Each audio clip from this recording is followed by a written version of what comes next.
देऊळगाव दुधाटे येथे रानमेवा कृषी पर्यटन प्रकल्पाचा शुभारंभ.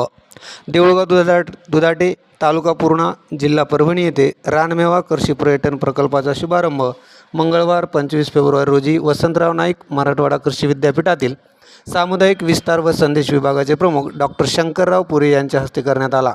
प्राध्यापक शोभा दुधाटे जाधव यांच्या संकल्पनेतून देऊळगाव दुधाटे उंबरथडी येथील शेतकरी व गावकऱ्यांसाठी हा प्रकल्प उभारला जात आहे.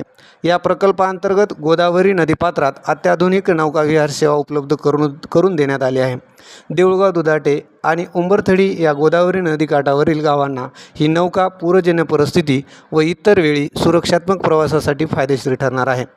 गोदावरी नदीचे विहंगमय दृश्य, देऊळगाव दुधाटेचे वैभव, वैकुंठधाम स्मशानभूमी, जिजाऊ स्मृतीस्थळ व जिल्हा परिषद केंद्रीय प्राथमिक शाळा पाहण्यासाठी आलेल्या नागरिकांना नौकाविहाराचा आनंद घेता येणार आहे.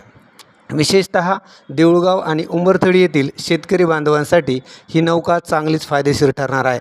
नदीपात्राचे अंतर पार करण्यासाठी लोखंडी कलई टोकराचे चाटू मारण्याचे श्रम वाचणार असून प्रवासही सुरक्षित आणि आनंददायी होणार आहे. रानमेवा कृषी पर्यटन प्रकल्पाचा या उपक्रमाचे दोन्ही गावातील ग्रामस्थ व शेतकरी बांधवांकडून स्वागत करण्यात येत आहे.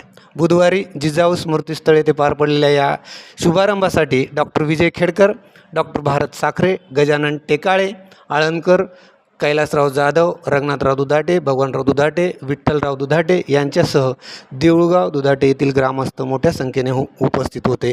रानमेवा कृषी पर्यटन प्रकल्पाच्या या शुभारंभास देऊळगाव दुधाटे येथील सरपंच सौ ललिताबाई उत्तमराव कांबळे, उपसरपंच दिगाभर दुधाटे, ग्रामविकास अधिकारी विशाल आंबोरे यांनी शुभेच्छा दिल्या आहेत.